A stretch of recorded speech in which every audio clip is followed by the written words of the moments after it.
Good afternoon, students. Welcome back. We were doing the poem by Byron, There is a Pleasure in the Pathless Woods. And we have, I've given you the introduction, and we've done the first stanza, which is here before you on the screens. And I have given you a detailed explanation of this paragraph in the first video. Today I shall be doing the second paragraph, the second stanza. Uh, before talking about the words, the difficult words, I would just like to read this stanza. Roll on, thou deep and dark blue ocean, roll. 10,000 fleets sweep over thee in vain. Man marks the earth with ruin. His control stops with the shore upon the watery plain. The wrecks are all thy deed, nor doth remain a shadow of man's ravage, save his own. When, for a moment, like a drop of rain, he sinks into thy depths with bubbling groan, without a grave, unknelled, uncoffined, and unknown. So, here you can see again there are 9 lines in this stanza, and upon reading, you could find the rhyme also, the rhyme scheme. And I have just marked the difficult words here, and you can see that the second line has the word fleets. Now this word fleets is it stands for plural of a group of ships. So a group of ships are known as fleets, and sweep means to float. So he's referring to the ships that sweep over the waters, the ocean. Marks.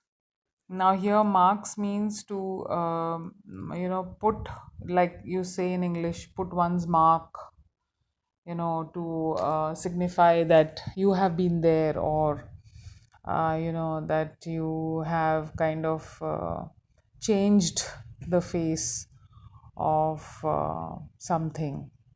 It can be anything. So here marks means to leave your traces, to leave your mark. It can be both positive and negative. What your effect is, or how you are, what kind of impression you're leaving, it can be both positive and negative. I'll just go into the details in a little while. Plain. Usually plain is a word that is used for the land, the vast lands, the flat land. Those are known as plains, but here this word is being used for the expanse of water, because if you see from far, the sea also appears to be very smooth, it appears to be very plain. If you have traveled in by air, and if you happen to travel over waters, and if you are a little high above, I mean a little far away from earth, then you'll kind of see the ocean in one glance, and it seems to be very peaceful, it seems to be very smooth, it seems to be just like ground, though it's like watery ground, you can say. So from far it appears to be very smooth, though when you go up near the seas, you must have experienced that it is not all that smooth. It's the waves are always constantly, they are moving up till the shore, and there's a lot of noise. There's high tide, there is low tide, and according to that the waves come over the land, and there is a constant movement, and there is a constant noise. So it's neither very smooth, nor it is very silent, but from afar it seems to be smooth, very plain, and it's like a very huge expanse, just like you have a smooth, plain expanse of land. So here, that is why the word plain has been used. Then Rex. Now Rex, WRECKS. It's spelled. The spelling begins with a W, but it is not Rex. It's Rex. So please, remember the pronunciation as well. Rex is again. It is. Referring to when the ships move on very high tide, or if there's a storm on the sea. Very often, if it's a very terrible storm, then the ships, they catapult and they kind of they capsize. I use the wrong word. It's capsize. They capsize, they overturn, and sometimes they break into pieces. So those are known as a broken ship, is known as a wreck, a shipwreck. That's what it is referring to. Shadow of man's ravage. Ravage is ruin. Ravage is destruction. Okay. Then in the last line, these words, they are, you can see there's a reference, I mean, there's a repetition of unknelled, uncoffined, unknown, negatives have been used here. Okay. Knelled, coffined, and known, that would be the positives. And when you use this prefix of undoing, so unknelled, uncoffined, unknown, this is like the negatives. So unknelled is usually when a person dies in the Christian religion. At the church, a bell is rung, to mark as a sign of respect, or to announce that a death has taken place. And it's a kind of, you're marking your presence, or you're marking your respect that for the dead. And coffined, usually in the Hindu religion, we burn the dead. But in case of Muslims and Christians, they are buried. And when they are buried, they are put into a coffin, usually a wooden coffin, and it's like a box, and in that they are placed inside the grave. Okay, so coffin is that. And then unknown, known, somebody whom you know, somebody who's well known, somebody who's, but the opposite of that is unknown, somebody who is kind of lost within, the waves of the sea, somebody who's not remembered, whose grave has not been marked, so that person remains unknown. So this is the basic, meaning of the words. Generally, I've given you the meanings. Now let's just quickly go through the exact intention of the poet. What is he trying to say here?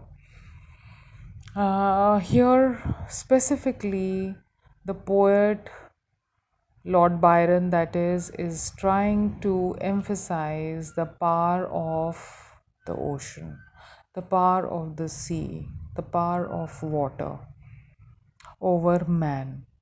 And you can say that he is just trying to emphasize the grandeur of ocean. And he says, roll on. Now he's addressing. You can see here that in the very beginning, the words roll on, thou deep and dark blue ocean, roll. Now, repetition of the word roll, because that's exactly what the sea is always doing. It's always moving, it's always on the move. The waves are always rolling, So there's this constant movement, and that same movement is being emphasized by the poet when he repeats the word, and he says, roll on, thou deep and dark blue ocean, roll. So he's addressing the ocean, and he's impressed by the constant movement of the waves, of the blue waves, and he is just describing the ocean, which is vast, which is deep, which is dark, which is blue in color, which appears to be blue in color. and is constantly moving. Then he says, 10,000 fleets sweep over thee in vain. 10,000 fleets, now that's a very huge number. What is the poet trying to tell us through this?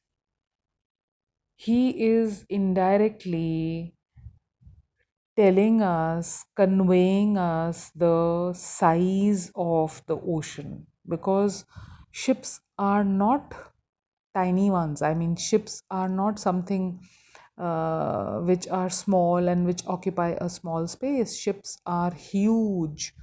You have like moving ships are full of, they are like almost like mini locality or a mini small area where you have so many things, and you have like separate set up for everything. There are also swimming pools and restaurants and dancing areas and gaming areas within the ship. So you can imagine such huge ships move about on the ocean, and here he's saying 10,000 ships in one go. So you can just imagine 10,000s of fleets, you know, move over the ocean. So what is he trying to convey? He is just trying to emphasize upon the size of the ocean that can carry 10,000 fleets of huge ships over it. And at the same time, he uses the word vain. Why vain? Because in comparison to the power of the ocean, the hugeness, the vastness, the bigness of the ship is all vain. It is ineffectual. It is insignificant. So they move in vain. They cannot own the ocean. Even 10,000 thousands of fleets of ship cannot overcome the ocean, or they cannot dominate the ocean, because the ocean is so powerful, it is so big, it's so huge, it's enormous. Man marks the earth with ruin, his control stops with the shore. Now he says that man kind of rules over earth, because men usually, humans have this they have their colonies next to the seashore, because it helps them in their business, it helps them in trade and commerce, to move about from one place to another, and to carry goods from one place to another. The sea route is the cheapest. So, and through business, through commerce, through trade, men earn money and they become powerful, and they become rulers of vast areas of land. So Byron says that man rules over land, rules over the plains, but his power is just up till the point where the land is there. The moment the shore of the sea begins, his power, his rule ends there. That is the limit. Okay, that is the parameter beyond which man cannot go, beyond which man cannot rule. So the ocean is more powerful, and there at that shoreline, at that edge, at that line, man's power is finished, it stops. So he says it stops with the shore upon the watery plain. A man marks the earth with ruin, his control stops with shore. And the word ruin is very significant again, because Byron feels that wherever man, expands his province or expands his power, he usually brings things to ruin. And I think Byron is quite correct, because if you notice the present times also, the way human beings have been so rapacious towards the environment, we have destroyed it, we have destroyed this planet. So, man usually, wherever he steps, wherever he moves, wherever, whatever area he conquers, he generally destroys it. He brings about ruin. But the poet says that he can ruin only the land. His power is finished the moment the sea starts. Okay, then he says, upon the watery plain, the wrecks are all thy deed. So, but on the watery plain, as far as the plains of the land is concerned, who's ruling? It is man who's ruling. It is man who's bringing about ruin. But when you look at the ocean, man becomes powerless there. And who is powerful there? It is the ocean itself. And who brings about ruin on the plains of the ocean? The ocean itself, not man. And the ocean has the power to destroy 10,000 fleets of ship, which are huge, which are vast, which are quite strong, yet they are very weak. They are kind of like, matchsticks before the power of the ocean. Then the wrecks are all thy deed, nor doth remain a shadow of man's ravage, save his own, when for a moment. So the ravages that are done by men are just in comparison to what the power of the ocean is, or what ruin the ocean can bring about, ruin ravages that the ocean can do. Everything that has been done by man is just a mere shadow in comparison to what the ocean is capable of. A shadow of man's ravage, save his own, when for a moment, like a drop of rain, he sinks into thy depths with bubbling groan. So he, when he looks, even when he looks at what he has done, then he just looks at his own ravages, and when the ocean decides to destroy him, he just sinks into the depths like a drop of rain. Now just imagine a drop of rain and a huge ocean. What is a drop of rain if you compare it to the vastness of the ocean? The drop of rain is nothing in comparison. A mere drop, nothing. The moment it falls onto the surface of the ocean, it loses its entity, it loses its power, it loses its being, it loses its identity. So a man is being compared to a drop of rain, just as a drop of rain is nothing before the vastness of the ocean. Similarly, man too is nothing in comparison to the vastness, to the power of the ocean. And when the ocean comes into its, that revengeful mood, in its angry mood, then the man is destroyed, just like a drop of rain. And how does he sink into the depths? Like it just the man just sinks into the depths of the ocean with a bubbling groan. Now why has the word bubbling been used? Because if you have seen, when anything which has air, if you put it inside water, the bubbles arise on top of the surface.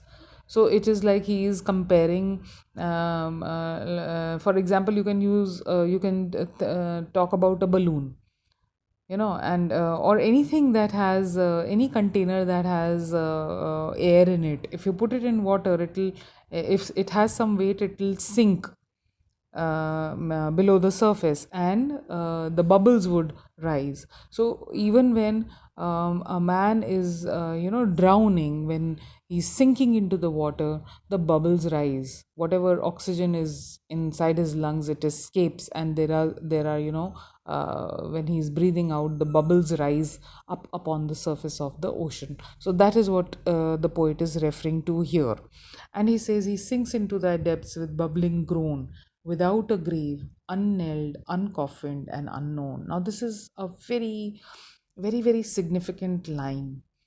And what is he trying to say? That when man dies and he's, buried, there is, all sort of the music is played, the bell is knelled, the coffin is kind of decorated, and he's surrounded by his family, his well-wishers, his friends, and very respectfully he is buried, into the earth.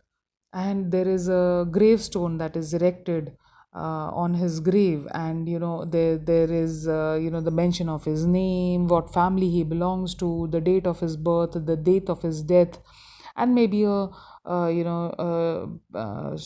short poem talking about his good deeds or his life upon earth.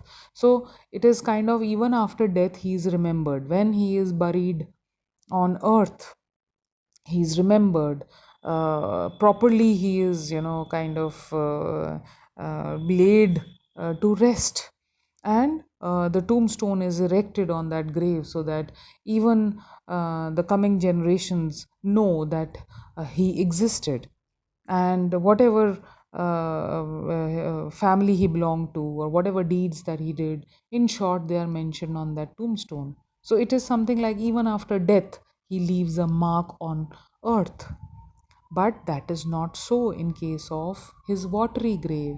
If he tries to move on to the ocean, and if the ocean decides to, kind of destroy him, then none of the grandeur, none of the grandness that he would have got, none of the respect that he would have got had it been on earth, is he going to get when he, sleeps in the ocean, when he attains his death due to drowning in the ocean. So, therefore, the poet uses these words, and it is kind of, signifying an inglorious way in which man is finished by ocean, and it is only indicating how strong the ocean is in comparison to man. And therefore these words have been used: unknelled, uncoffined, and unknown. It's like, absolutely, it's like indicating as if man is totally insignificant, non-valuable, unimportant in comparison to the ocean. Fine.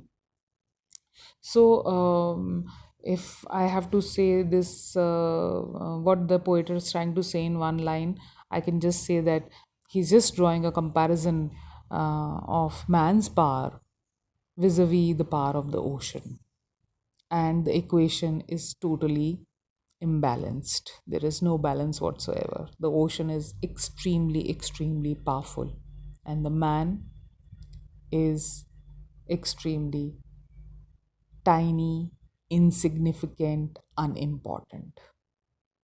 So, this is the second paragraph. I'll end here now, and in the next video, I'll be sharing details of the third stanza. Have a good day. Thank you.